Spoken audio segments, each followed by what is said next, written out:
Hey there, welcome to Contracts and Chaos. My name's Alyssa. And I'm Brenna, and we're here to tell you that you are not alone in the mayhem of this real estate industry. We're keeping it real and sharing our stories, strategies, and successes in today's real estate world. So come join us every Tuesday while we talk contracts and chaos. Welcome back to the Brenna and Alyssa show. The post gossip downloading life show. That's what we should call this. We just unleashed all of our stress for the last week to each other in a productive, not abusive type of way. And now I'm going to talk to you about real estate. I love that. Yeah. Well, and today we're going to talk about clients, specifically indecisive clients. And I think that this is such a pain point right now for so many people. And this is buyers and sellers. I can speak to that specifically. We're not just talking about buyers that are sitting on the fence waiting for 3% interest rates. We're just talking about the roller coaster ride that some of these clients are going on, and how we can try to eliminate that a little bit. Yeah, and you're right, it is sellers too, because I have two right now that are like, yeah, but not yet. Mm-hmm. Yeah, or they thought they were, and this wasn't more of an indecisive thing. It was a financially they couldn't. Like, I broke it down for them. I was like, you're going to have to bring $25,000 to closing. Do you have it? Yeah. But yeah, it's a lot of, and I'm feeling it in my business. I'll be completely transparent. Like, my pipeline was stacked, ready to go. And it is like the freaking Sahara right now. I'm just going, okay, I don't have anyone under contract. My recent one just fell out. And everyone I'm working with is like, Well, it's because it feels like people aren't like necessarily even pumping the brakes. Like, they're not pumping the brakes. Like, when they fall off, they fall off hard. Like, yeah. it's not a slow down. It is a complete stop, 180. And we were just talking off camera, but like, instead of looking for 3 acres and like a farmhouse, we're now looking at a condo in downtown. Right. And it's not because of finances. Mm-hmm. It's because the dream they keep saying is one thing, but then when we get there, it's not even when we get there. You know what it is? But these clients we're talking about even admitted it. They need to stop looking at the internet. Well, and I was just going to say that. Distracted with the fancy and the pretty. Mm-hmm. And they're not looking at what they really want life to look like. And you know what? Thinking about it, I am going to take them to that house. And I'm going to say that as we're standing in that house. Mm-hmm. Okay, we're here. I agreed. Let's do this. But let's go back to that 4.5-hour conversation that we had about the dream and the vision. Right. And tell me how this house fits that. Mm-hmm. Now, stop looking at the internet. Stop looking at the pretty.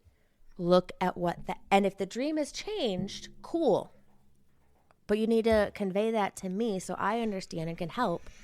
And so we can stop wasting my time, your time, seller's time, looking at things that don't fit what you actually want this vision to be. So yeah. So this is the part of real estate that like nobody talks about, right? This is the part that you don't see in the sold posts or the new listing posts. Like, this is like you said, like, these clients are loving everything and then literally not responding to your emails or your phone calls for 3 weeks, right? Like, we want to go see 12 houses and then, oh my God, we're actually not going to do any of them. They're ready to move. They want to put an offer in. We're ready to close ASAP. And then suddenly like, we're going to wait. Right. Or it's, yes, put the offer in. You send it for signatures and they say, wait, we want to go look at these other houses. Mm-hmm. Yeah. What? The ones you were in love yesterday. What happened? My favorite is when, and so it was an older agent at the KW office when I first started. I was a brand new baby agent, and I'd shown a client, and I was like, oh yeah, they love it. They're just going to sleep on it, right? And this agent laughed, and she said, if they sleep on it, they'll never sleep in it. And I was like, oh my goodness. And I didn't really, I was like, oh, ha ha ha ha, right? But now I get it. Yeah. Now I understand. It's right, because the clients I'm currently thinking of, Yeah. They were, I mean, the house that I showed your client and my client were, that was their thing was, yeah, we're ready. We'll talk about, we'll finalize everything tomorrow. So I told the agent, I said, I'll probably have an offer for you tomorrow. Nope. So yeah, that makes a lot of sense. Yeah. It's So just let's break down what we think is really going on with clients, and because then it's not usually about the house. no, and it's not usually about you either. Don't Mm-mm. take it personally. Trust me. You can play real estate therapist for 4.5 hours on a Sunday, and still, walk them through everything, get them to Mhm. picture the dream, what the goal is, and they're still going to send you something different. So Yeah. let's walk through this. I have found recently that it's mostly either the fear of making the wrong decision, or they're looking at the pretty pictures and they're getting hung up on the pretty and the, oh, it's new and it's where, and that doesn't fit what we've talked about. But I think there can also be, if you haven't really worked through that with them or they haven't worked through it, it can also be a lack of clarity on what they want. Like if they don't know what they want, I mean, I equate it to like when I was car shopping 2 years ago. I didn't know what I wanted because I wasn't thinking I was buying a car. I was in an accident and then was like, oh crap. So I just bought a beater until I figured it out. Like, but you can't buy a beater until you figure it out in the housing market. Not I mean, and you usually can, work. but You then you're going to be can. like my other clients who had to bring 25,000 to the Right. table It because, doesn't. That's life not great for changed it. That's and not great for anybody at that point. But I do believe the clarity no. thing is a big thing. I have clients, and we're under contract right now. Knock on wood, going well. But our initial onboarding, our buyer consult, I was like, all right, tell me what you want. Like, let's talk about, like you said, the dream. Tell me what we're looking for, right? Right. And they were like, well, we're really easygoing. Like, if it's 2 bedrooms, great. If it's 3 bedrooms, great. Like, we love an open concept, but we're okay if it's an older house. Like, we don't really love carpet, but if it has carpet, that's fine. And we love a yard, but if it doesn't really have a yard, that's okay. Right. And I'm like, oh no. Right. Because Right. sometimes the lack of clarity is harder than the people with the specific wish list, Yes. right? Those Agreed. people that are like, I need 4 bedrooms, 2.5 bathrooms. It has to be at least 2,100 square feet. I need an attached garage, right? Those are things that we can like circle back to and be like, we're not going to see this house because it doesn't have an attached garage. It only has 3 bedrooms and no bonus space. So you can't even have a flex bedroom, right? This doesn't fit what you need. But when you have clients that are like, I have no idea. Whatever works is like we're easygoing. We're fine with whatever. That for me is the hardest, right? Because as we started touring houses, they're like, "Oh, I love this. Oh, I love this. Oh, I love this." But they weren't similar houses, right? They were all over the place. So really, after our first day out, we looked at 5 different houses, and they were a variety of houses. There was a couple of older ones, couple of remodels, a new one, and it was so hard because I didn't get a like definite. Normally if you do that with people, you'll get a feeling of what they Right. lean towards, right? And they were equally as just like, oh, this is great. And I'm like, Lord help us all, because that makes it so hard. But after we sat down, we're like, okay, my favorite question to ask is 1 to 10, right? That's the easiest way for me to tell if you liked it or if you didn't. Right. So after we went back through their ratings of those 5 houses, I was like, so what this tells me is we really do like the open concept houses, that you really appreciate a yard with more space, that the bedroom sizes actually do matter more to you than you thought that they did, and a kitchen island has to happen, right? Right. And they're like, oh, yeah, Yep. okay, yeah, I can see how that works. And then we started dialing in from there on what they were working for. But it doesn't just, this indecisiveness doesn't just show up in clients that are like, ignoring you, right? This can, just like what's happening with Alyssa right now, this can happen with clients that are very responsive and very active and very out and about and wanting to look and see and do all the different things with these houses, but it shows up in different ways. And as far as like, we love it, but yeah. Or we love it, write a contract. Oh my God, what have we done? Mm-hmm. Okay. Buyer's remorse. Right. It's okay. Yeah. Or it's and this is how I like it technically checks every box. Yeah. Yes. We had everything you wanted, but then it's that reality of, well, what is life actually going to look like there? Does it fit the picture of what we want our day to day to look like? Or does it really fit our style? Like it fit our needs, but what's it going to cost us to really redecorate? And when I say redecorate, I mean flooring, trims, paint, adding a screened in porch. Like, okay, hold on. Did we think we could do this and maybe we can't, or maybe we don't want that many projects? So yeah. Or even comparing houses that aren't comparable. That's my favorite one. I had this yesterday. Yeah, where it's like, why are these are so different to me. So walk me through why. Or I think the one I'm actually truly dealing with right now is the first house we looked at got away. Because initially they saw it and it was too small. Okay. Like you wanted another bedroom and maybe an office. Cool. Not a big deal. And when they realized how much they actually loved it a week later, it was too late. It was gone. Yeah. And so now people are afraid to make that jump. You know what I mean? That they're like, oh, well, something else could come up and it could be better. Listen to me. There will always be a house that comes up and it could be better. Right? Right. But there might not be another house that comes up for 3 months. And that's past when your lease is up. Right? And this is not in an effort to force somebody into a house that they don't love. Right? But when you get yourself into a pinch of these people that are just like waiting for the perfect house, sometimes it doesn't, or like changing. I have one, and again, God, we're under contract, but originally we started off with a very small pocket of space, right? This is the area that we're looking in. Very specific criteria. It is our clients. Yes, and it wasn't coming up.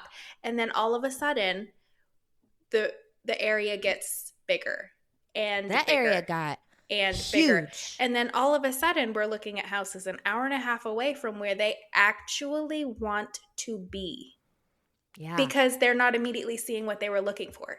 You know what I mean? And they weren't on like a tight timeline, right?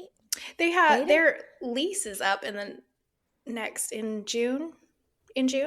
Yeah, but even so, I mean, I guess I look at it as like, okay, what if we had month to right? Month, they have the ability, landlord, yes, all of those things. But I think that they get into people get into a panic, right? They're like, oh my God, it's not on the market. It's never going to be on the market. And here's where agents go wrong, right? We add to our plates, Alyssa, by doing more, right?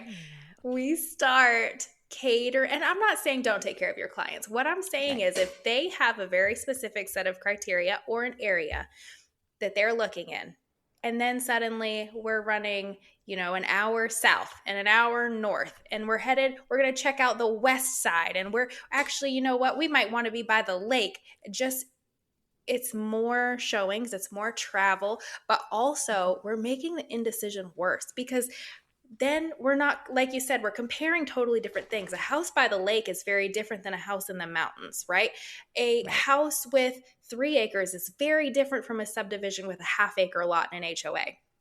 So we're only making that problem worse. And in my mind, I say we're doing a disservice to those clients, right? Because we're catering to them in a way that's not helpful. Well, and you're feeding the overwhelm. Like you and I, because this is our job, we can see 10 or 12 houses and probably be able to think back and go, no, that one didn't have the driveway you liked. It was actually this way and it had this, or, they weren't off, because that's our job. But they get all mixed up. Right. They are like, no, I swear. I had a client like this a couple weeks ago, and I was like, no, it's not. Do you want to go? Mm-hmm. Like, I wasn't going to fight with them, obviously, but I was just like, Right. no, you're wrong. Like, trust me. But it was they had seen a couple houses and they were getting a little confused, a little overwhelmed. And I was like, that house. And so I pulled up the floor plan. I was like, see, like that's not where that was. But yeah, they get overwhelmed or they fall in love with the, oh, look at the pretty houses. And it's like, no, this is not HGTV. Right. And this isn't like, and I will, if it takes 50 houses because there's a very specific need or something, absolutely. Because we thought this had it and we got there. Like we got to one, the client had it marked all wrong in the MLS. I had no way of knowing. Right. She said there was a fireplace. I figured it just wasn't in the pictures.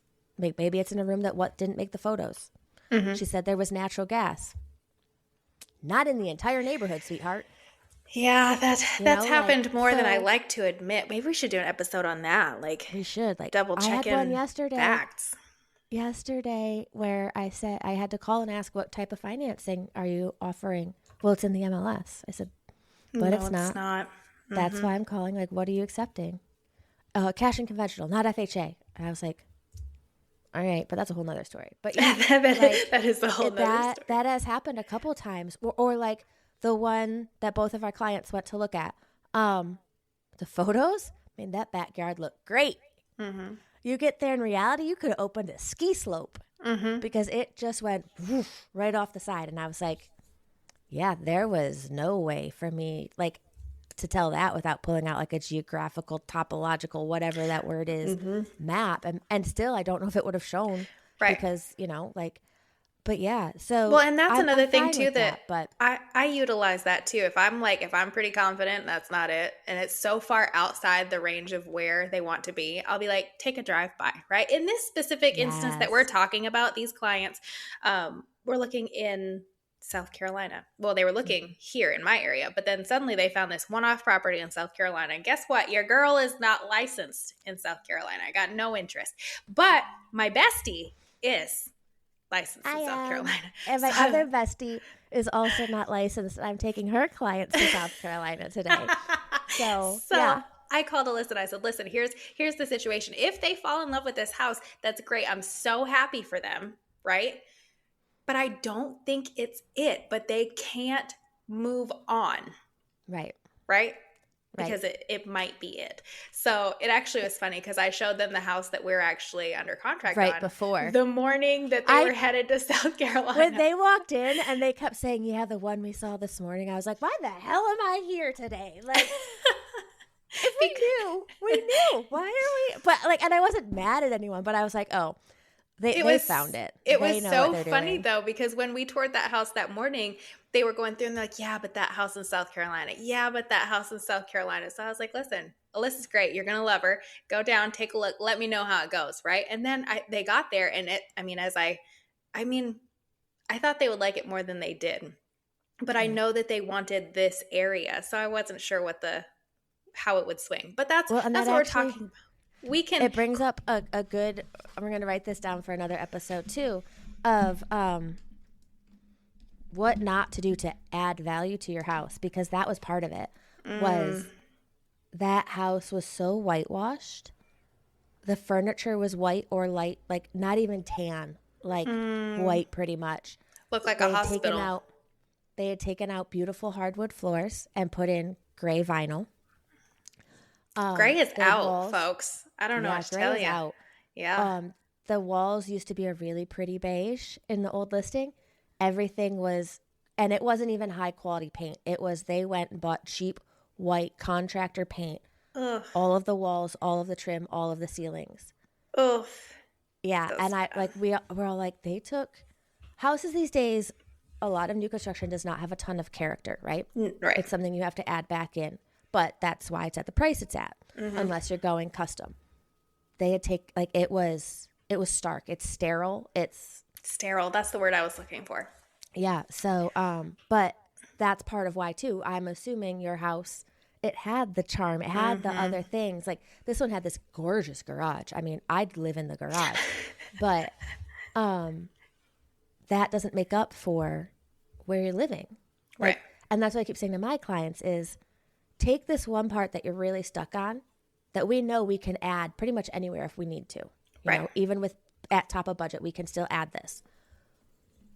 Does the rest of the house, does the land, does the location make up? Take that out of the equation. Does that make up what you truly want? And that's where if it doesn't, why are we here? Right. And that's where you shift from being just that, you know, people are like, oh, real estate agents just open doors. So you shift from being a door opener to the advisor that they hired, right? Get clear, go back on that motivation, right? Why are you looking in this area? What are you going to, like you talked about with your clients, what does your life look like in this house, right? Go back to the emotion of it. And then what are the hiccups that are causing this indecisiveness? Is it they have too much flexibility on their timeline? Did they just find out that they're expecting a baby? Did a job change? Like things like that can lead into sudden changes as well, right? Because their life's changing. So maybe what they're needing or what they're wanting is changing. And that's fine. But if there's no real reason that they're moving, no timeline that they're working for, and no picture of what they want, then it just leads to no decision at all, because then we're stuck. I think the other, like one of the other elements is, and 2 clients right now, I have this going on, and I don't want to say it's a problem or an issue, but I'm involved in this. They haven't bought or sold in 30 or 40 years. They've watched their kids and their grandkids. I mean, my client literally said to me the other day, one of my problems is, or one of my, like one of the things that's making this hard for him is, I stand in my house that I built. We built this. And I see all the memories with my kids and my grandkids, and now they have great grandkids. And that's really hard to walk away from. And I was like, and I trust me, I get it. Like, we're prepping to sell mom's house. I've never truly, like, I haven't lived in it full time in almost 20 years. And I only lived in it full time for 3 because, like, it was Kevin's house.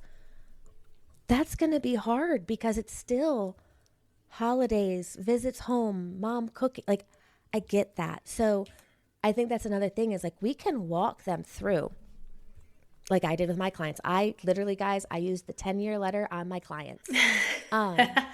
Listen, if you haven't listened to that episode, go back. Yeah, go back. And listen to the 10-year letter episode. I think that maybe was that's a new episode. How to apply this to truly understand your client's goals. Yeah. We're going to sign this as homework at the buyer onboarding consult. Okay, before we start looking at houses, I'm going to need you to send me your 10-year I'm not opposed letter. to it. I want you to tell me, like, especially if this is the forever house, this is the retirement. Mm-hmm. I think I might add that to the process. Not maybe a 10-year letter, but hey, I want you to sit down with a cup of coffee or whatever your thing is and really think about, what do you want? What does life look like in 2 years once you've closed on the house that you really love? What's the daily routine? What's the holidays look like? You know, so that we can really find that. Because if we're giving up what we've taken so long to build, it has to be the right one. We're not making things work. We're not fitting, you know, fluted pegs into perfectly round holes or vice versa to say, well, it fits. It kind of works, you know? Right. No. Yeah, I'm not a good enough fan, right? Like they're like, oh, I mean, it's fine. So I think that the easiest thing to wrap their minds around, and easy enough for you to keep track of too as clients during your onboarding or even after your first time out showing, get really, really, really specific on their 3 must-haves, right? Or the deal breakers. What will you not buy a house with, right? If it's carpet, if it's the older boxy style rooms, if it's no garage, right? What are those top things? Because this will make your life easier too when they send you that one-off house that they saw on Zillow an hour and a half away, that they're like, actually, I think this might work for us. You're like, actually, it won't because it doesn't have XYZ. And Right. that say Or that just makes it easier for you, because then it gives them a very clear path to follow, gives you a very clear structure, because everything else is just bubbles and noise at that point, right? right. And then it's their decision. Give them the opportunity to decide. And sometimes not to be pushy, but sometimes, as a real estate agent, when you've done this enough, when they're making a decision. So Well, then and start. sometimes they're waiting for you to say it. Like I Mm-hmm. asked my clients this weekend, I said, do you want me to be more firm and more upfront and say, here's what you told me. Why are we looking at this? This doesn't Right. fit. Or, hey, you said this is a deal breaker, but this has it or doesn't have it. Mm-hmm. And they were like, yeah, because we need someone. Okay, I can do that. So Yeah. sometimes they need someone to say that for them. And sometimes if Absolutely. there's two properties that they're like, oh, well, I kind of like this one and I kind of like this one, start comparing them, directly comparing them. This Right. one's great. You liked the backyard here, but the other one definitely had those bigger bedrooms that you were looking for, and it had the back patio, right? And sometimes it requires a second showing. That's what sealed the deal with one of my clients right now, is they're like, I really think it was the other house. Like, I really think I liked that other house better. And we went back immediately. I didn't schedule it for another day. I was like, it was vacant, so it was easy. Sometimes you can't do that, but I Right. was like, come on, let's go. And we pulled in the driveway, and she got out of the car and she said, this isn't it. And he starts laughing and he's like, I told you. Well, But and that's a great example because sometimes it's not a thing or an element about the house. mhm, Sometimes it's a feeling. So when you're walking through, okay, it's this one, this one, this one. The other thing I say is, can I tell you what I saw in you guys when we were mhm, there? yep. You both lit up. You were both excited. At this other one, yeah, you were excited about this, but did you realize your partner was walking around mentally making a list of the cost of upgrades? Yeah. Because you love this floor plan. Yes, and I closed with clients like this in November. It was I did it right in the house. He was going through literal checklist in his hand. Yep, one floor, this bedroom's big garage, backyard. Cool, buy it. And I saw her when she was like 1980s, light fixtures, mirrors, floors, paint. I don't really love she loves the town of Belmont. We were out in Fort Mill and she was like, and I had to say to him, hey, take This a isn't second. it. Look at your wife. This is not it. Mm-hmm. And so sometimes it's that emotional of, okay, it's technical versus what it really feels Sometimes they like. just need that confidence, your voice of confidence saying this is it, this is a good fit, or that this isn't it, right?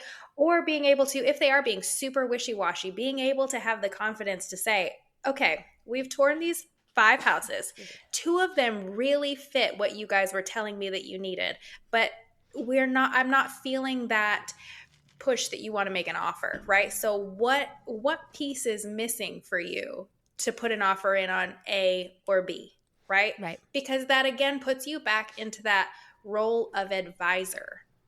Yes.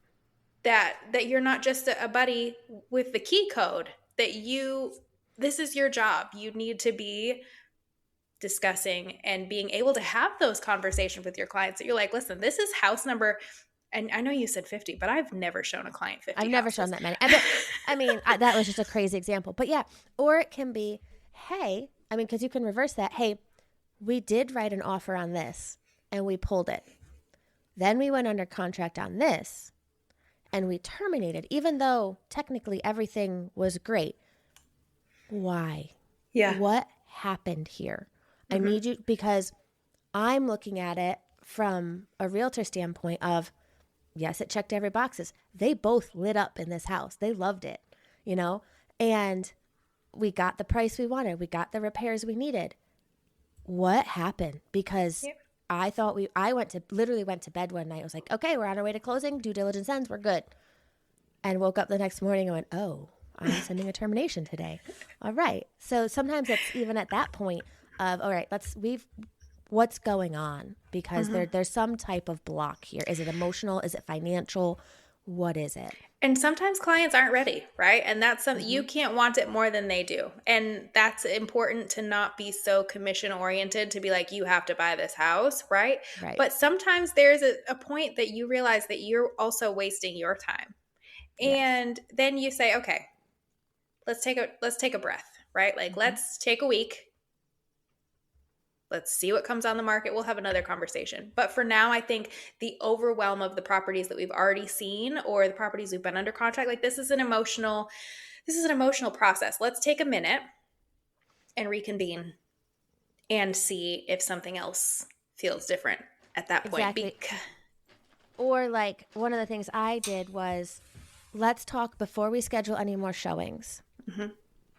Maybe we need to ask for more than what we've been asking for information on the house. Like yes, it had this many garages, but we got out there because there wasn't a floor plan. We found out the dimensions aren't anywhere what we thought they were. Mm-hmm. Okay, so now we ask for that before we go to a showing. Yes, we saw the CCRs. You read them. I pointed out things that I thought might be an issue. And we did ask a couple questions, but maybe you need to call the HOA yourself and you walk through that, to have that understanding so that we're not doing that once we go under contract and we thought one thing and then it was the other, So maybe we need to add some clarification in our process before we're running to that showing that would have helped us narrow things down. Yeah, because agents, I mean, the clearer you make it for your clients, the easier their decision becomes. And I mean, I know we have buyers, we have clients that listen to this too. So if you're a buyer out there and changing your mind, like you change your underwear, I'm going to need you to sit down with your agent and really talk about your 3 must-haves, your 3 no-goes, and just trust that you made the right decision in hiring that agent to not let you purchase the wrong house. Right. And know that this episode is not coming from a view of complaining. It's a view of concern and protection, because we want, and like I even said, I always say to all my clients, but my client said it to me. He said, I don't want to buy a house and call you in 2 years and tell you we've got to sell this. This wasn't it. I said, yeah, I don't want you to do that either. No. So yeah, this is not us. We love repeat clients, but not that way. We love them. And this is us trying to protect you and guide you into the right decision to make sure you're not in that position. So on that note, I think we've covered it. Yeah. And we'll see you guys next week. Bye, guys. We just finished another episode of Contracts and Chaos, but believe me, the chaos does not stop here. So check out the show notes for our email address and where to follow us on socials, and we will see you next week.